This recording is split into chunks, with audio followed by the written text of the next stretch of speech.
Thank you, Madam Chair. Hearty good morning. It's extended to each and every one of you. I want to firstly recognize my colleagues, my cabinet colleagues and members of parliament, and Dr. the Honourable Nyan Gadsby-Dolly, Minister of Education. We have Mrs. Lisa Julian, and she is Minister in the Ministry of Education. We have Penelope Beckles-Robinson, Minister of Planning, our dear colleague, Ms. Deborah Coriat-Patton, who chairs the Prime Minister's Sport and Culture Fund. I want to also recognize guest today from the Embassy of the United States of America, the Deputy Chief of Mission, Ms. Jennifer. Help me with your last name, please.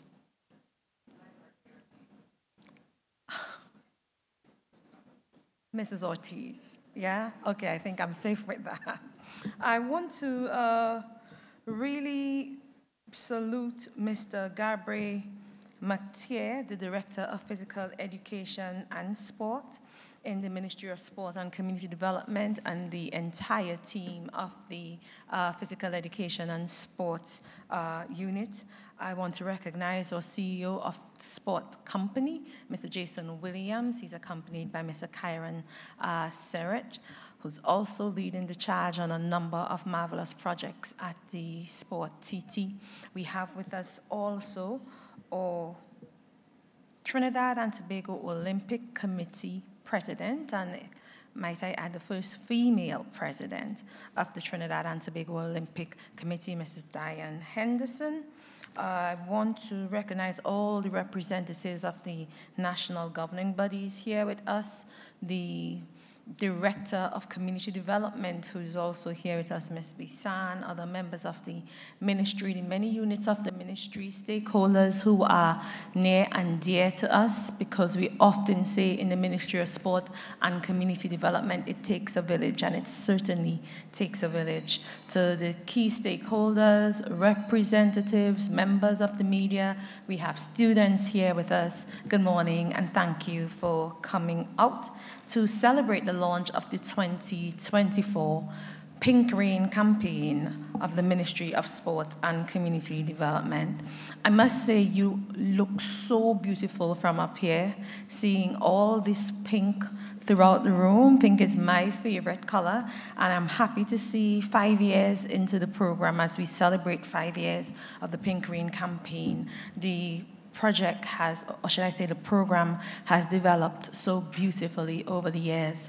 I joined the Ministry of Sport and the ministry with responsibility for sport in 2018. It was April 9th, 2018. And when I got to the ministry, TV6 was there, and they were questioning me about how I may not be fit to be a sport minister.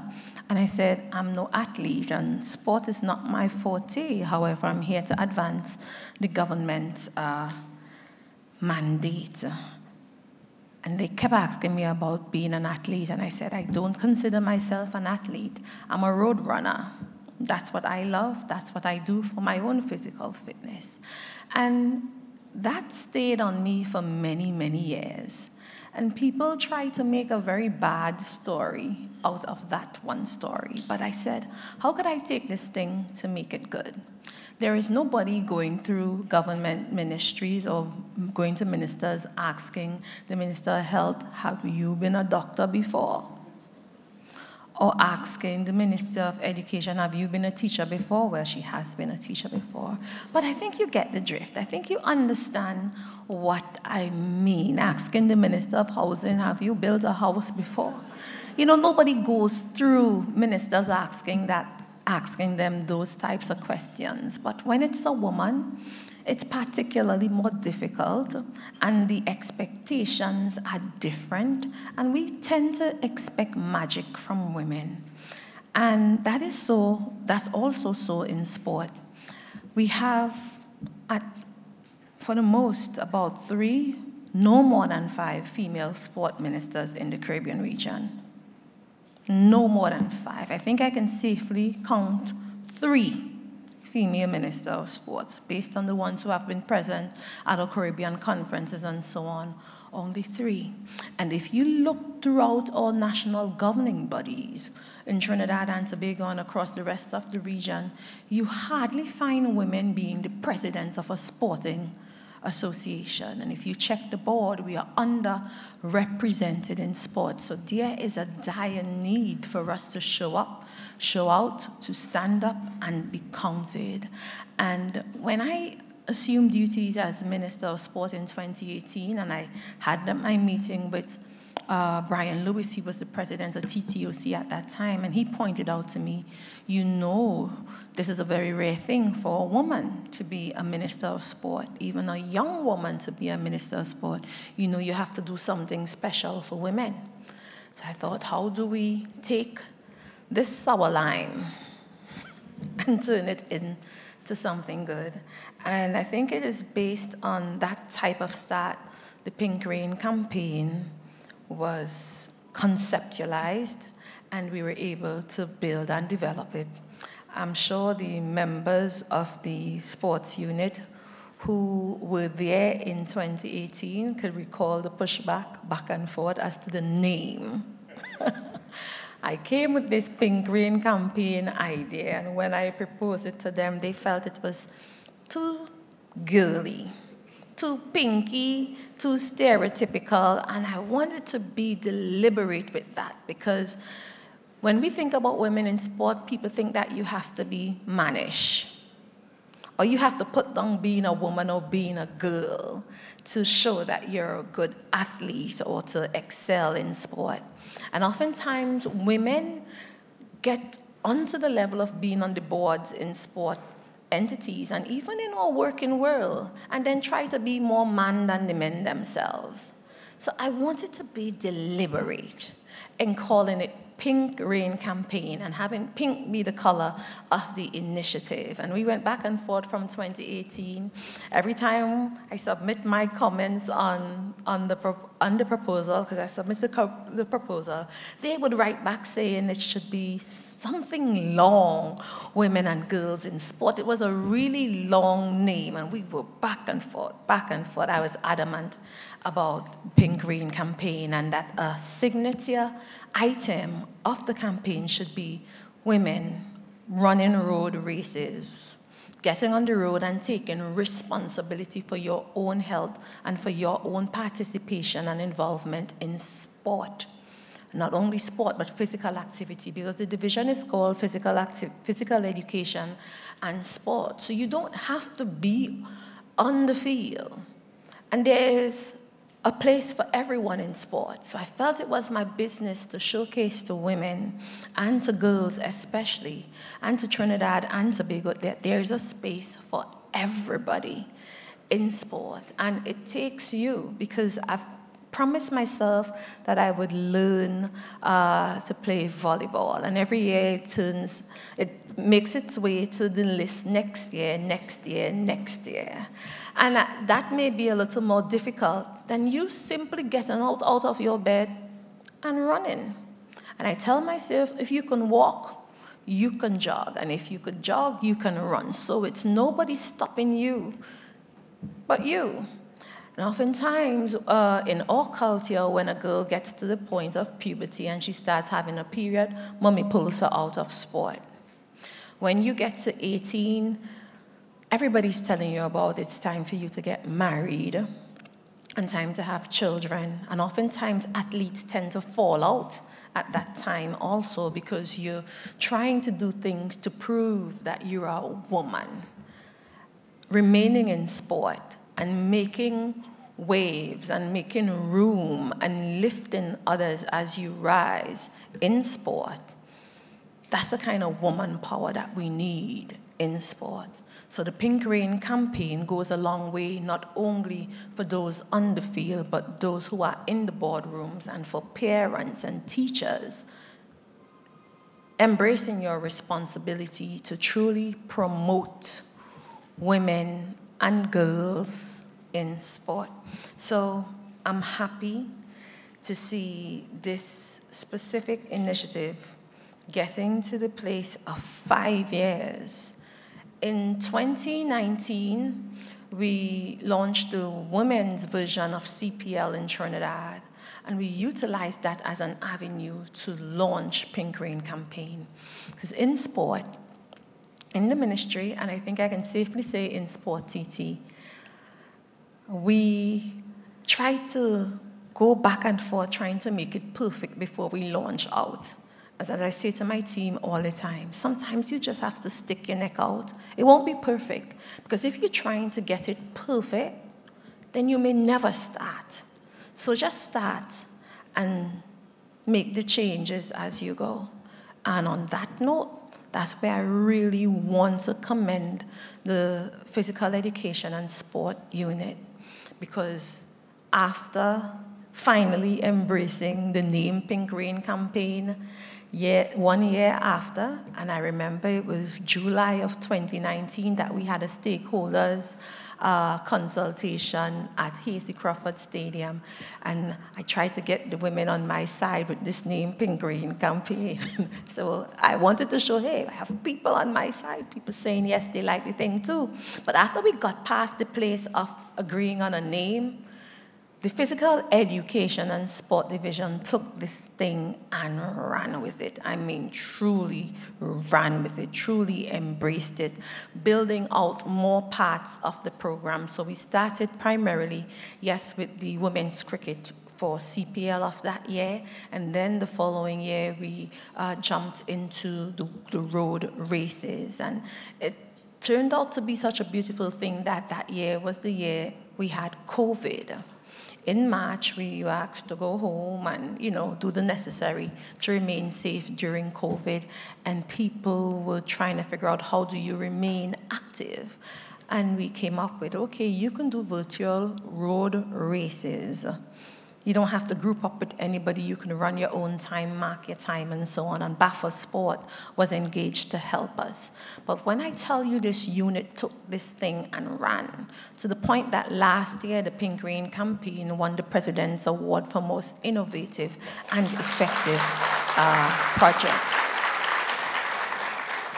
So for us, it's about developing women and girls in sport. It's about building confidence. Is about promoting physical activity. It's about getting up out of your couch and covering miles and embracing every piece of hardware that you obtain. We partnered with Granny Luces's family that year. I think that was the year she died, and they allowed us to really celebrate Granny Luces because she started running at 45 years old.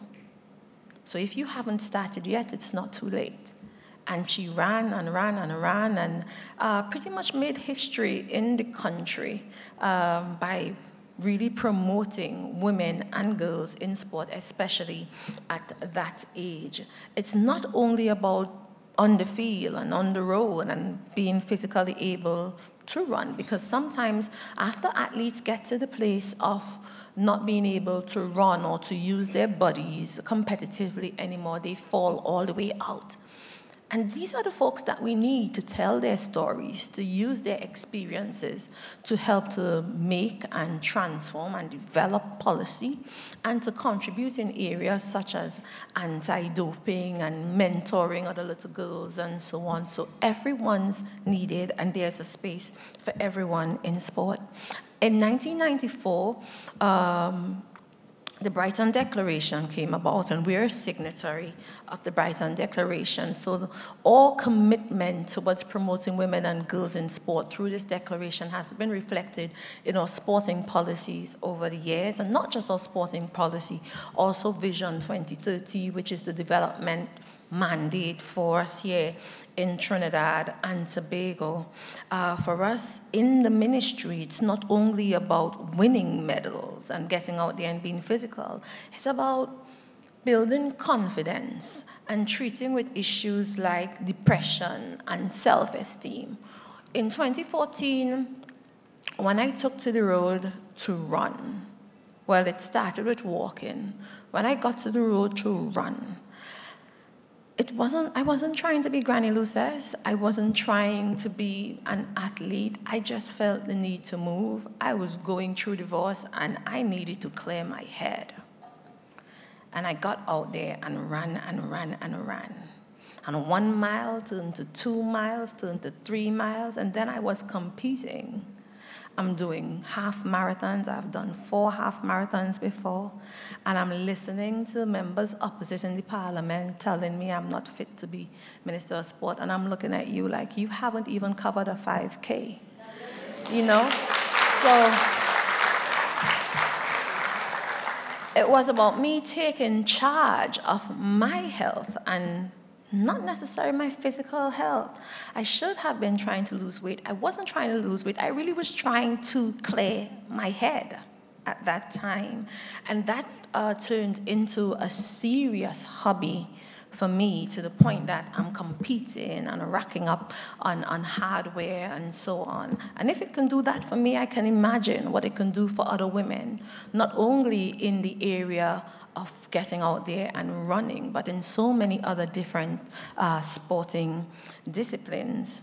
I think that promotion of women and girls in sport help us to defy stereotypes and social norms. Our females make inspiring role models and show men and women as equals. Sport has the power to transcend boundaries, sex, race, religion, nationality.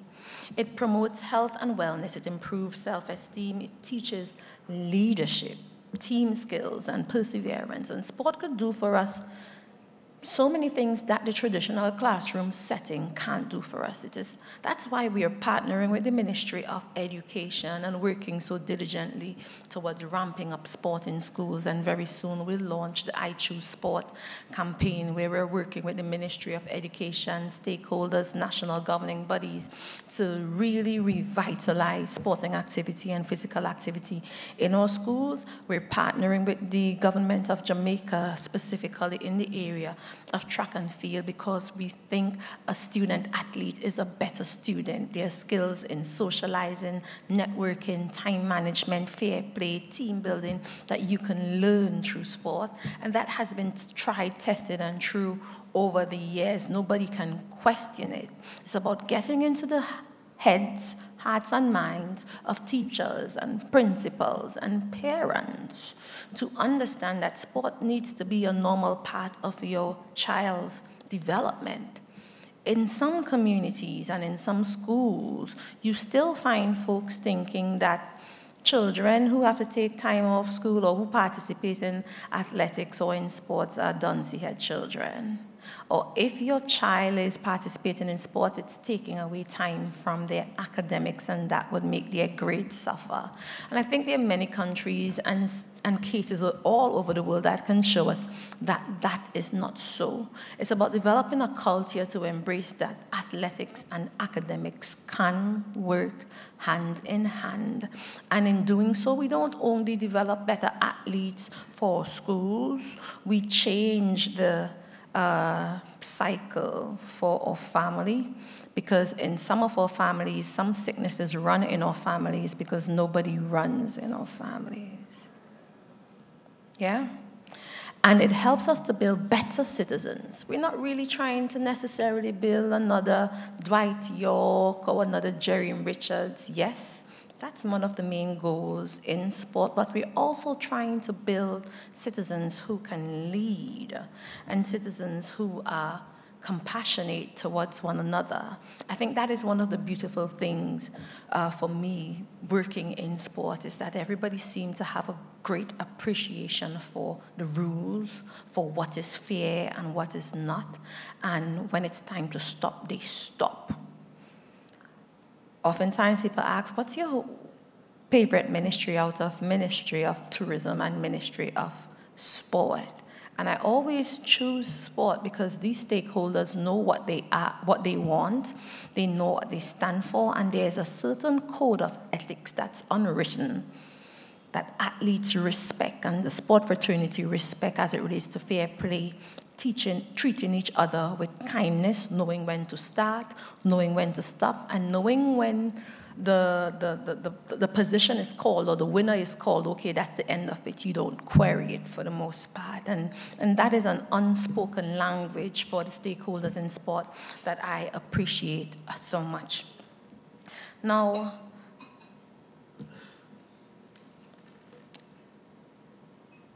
it's important to note that many of our sporting disciplines have been making waves and making changes to the benefit of women and girls in sport.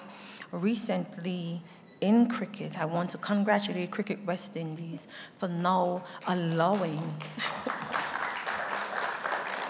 on its recent commitment, I should say, to pay equity and gender parity for all West Indies cricket teams. That means men and women get the same type of compensation. That is something to be really, really happy about. And I look forward to that kind of move taking place in other sporting disciplines. It has happened later, but it has happened in cricket. And we need to see that kind of change, that kind of progress taking place in football, taking place in many other different sporting disciplines. My parliamentary colleagues often like to say, facts are stubborn things, they will not go away. Now, the harsh and unvarnished fact is that girls are not born underconfident. Girls are not born unsporty.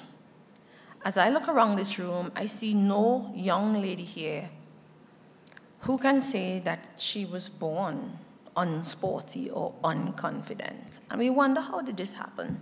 The conflation of certain societal influences and prejudices, however embedded over time, have served that unjust cause. The Pink Rain campaign is designed to bring an end to that. Thankfully, too, the statistics worldwide are pointing in a more positive direction, as not only the numbers of women and girls participating in sport and physical activities are increasing, but so too the removal of artificial barriers created by political and religious hegemony. It was at the Iran-Spain match during 2018 FIFA World Cup that the Iranian women were able, for the first time since 1979, to officially enter the stadium.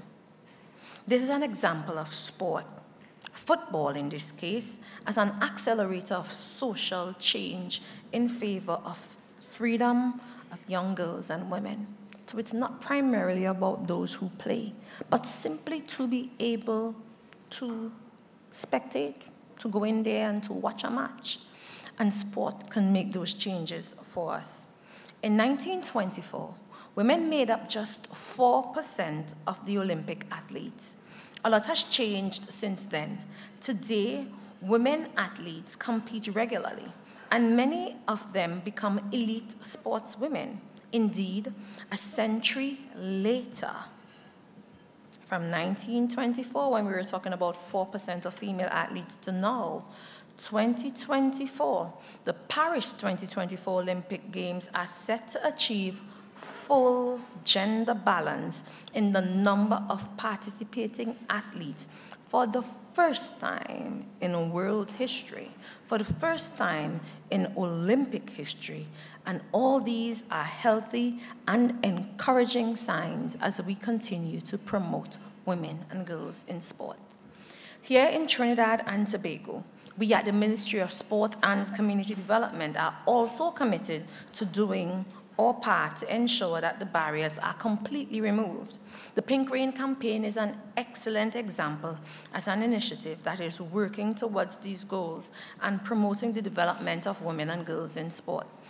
The facts are, from 2020 to 2023, we have more than 1,000 girls participating in the Girls Run TT Challenge.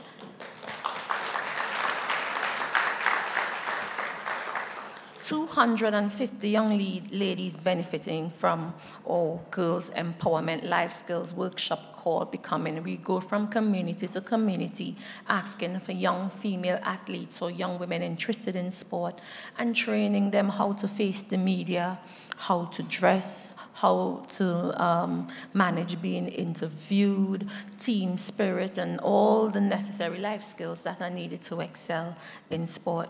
We've had 40 sheroes who've shared their inspiring stories in our segment called conversations with women and girls in sport, where we would just sit with them and ask them just about any question, women from different sporting disciplines. And we have more than 15,000 persons who have benefited from the introduction of our sport training videos, because the whole goal is to expose our women folk to the over 50 disciplines of sport for which the Ministry of Sport and Community Development and Sport TT are responsible. So we want women trying their hand at archery, trying your hand at volleyball, trying your hand at judo, trying your hand at weightlifting. And the Ministry of Sport and Community Development, primarily the Physical Education and Sport Division, has taken this program, which was initially only about road running and having conversation, and have developed it into this huge multidisciplinary program. And I really want to commend the members of staff of the Physical Education and Sport Division.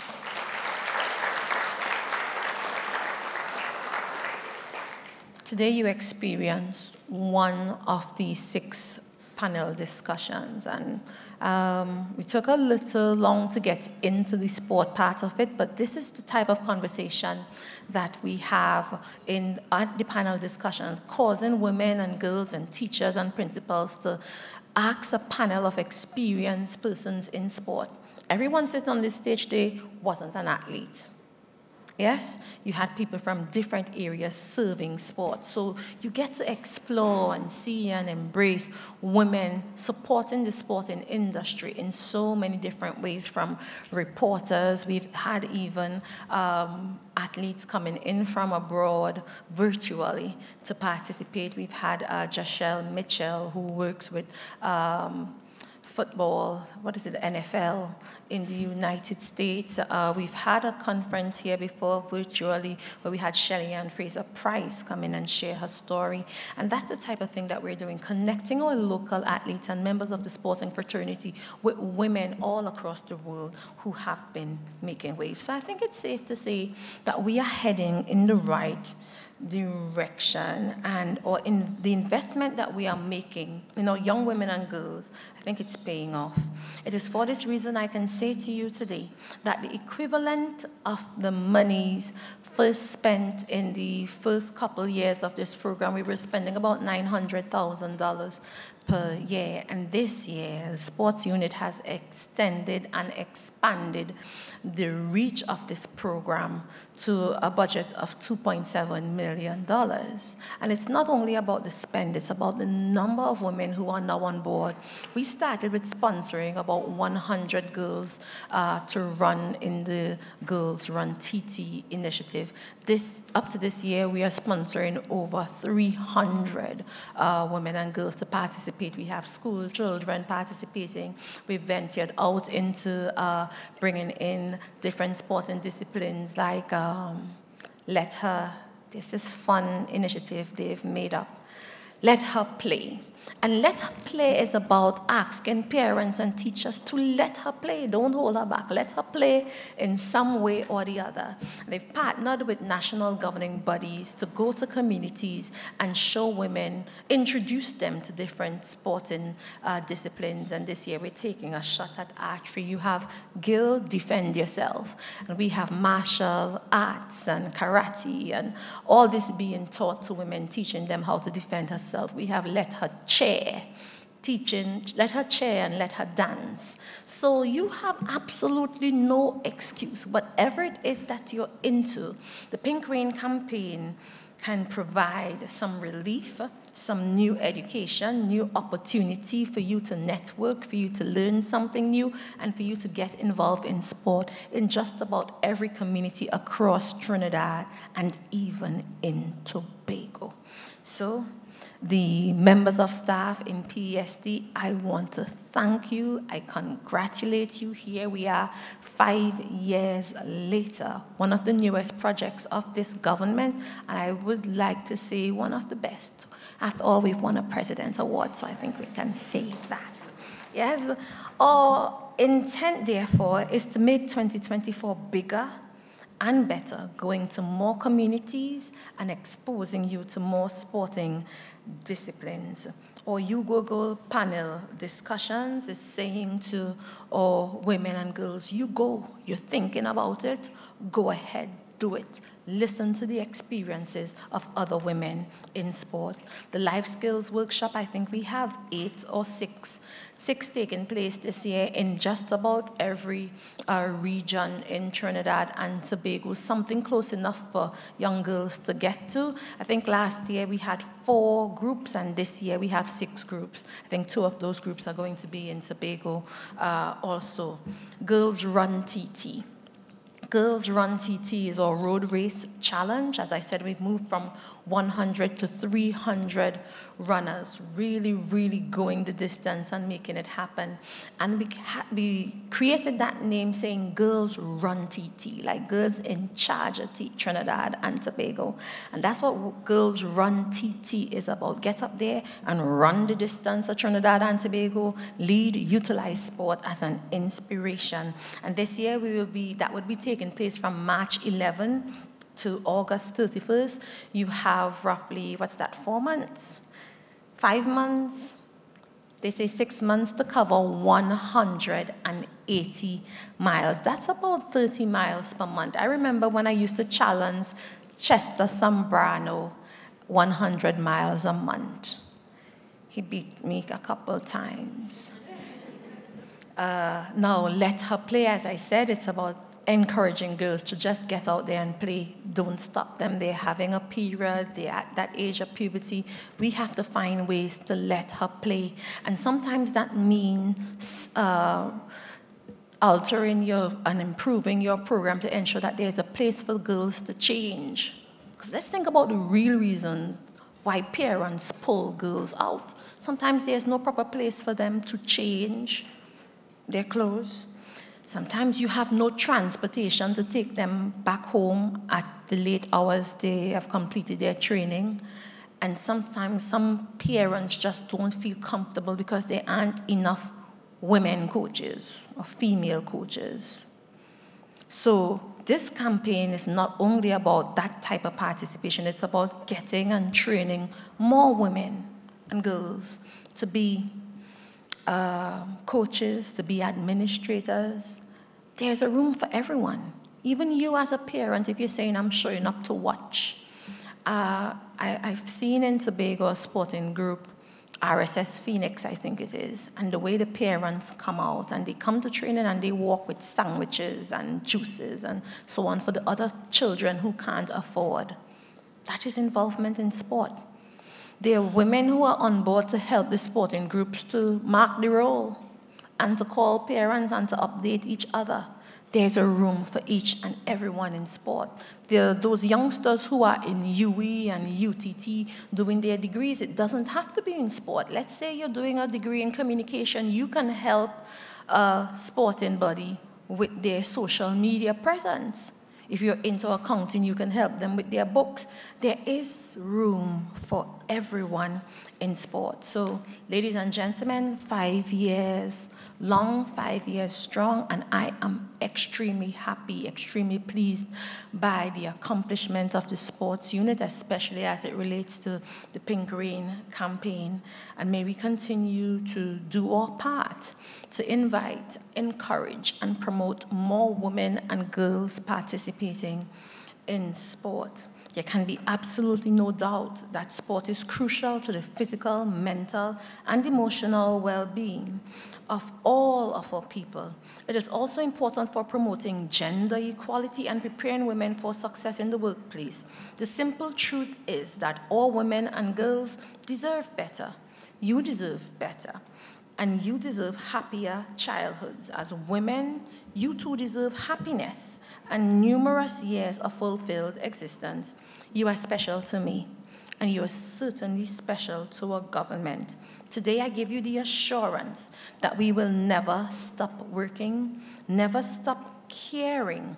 We will never stop trying to level the playing field, and we will never abdicate our responsibility to deliver to the good citizens of Trinidad and Tobago and to promote participation in sport, especially for women and girls. I thank you for the courtesy of your attention. I hope to see many of you out there, both men and women, in your Pink Rain campaign t-shirts, supporting the cause and encouraging women and girls to participate. I thank you and I extend all the best wishes for a successful 2024 Pink Rain campaign. Once again, big salute to the sport division, big salute to you, Mr. Mathieu, to all the outstanding sport officers who are doing a fantastic job, and to you, Trinidad and Tobago, for showing up, showing out, embracing this initiative. Thank you. God bless you. God bless our nation.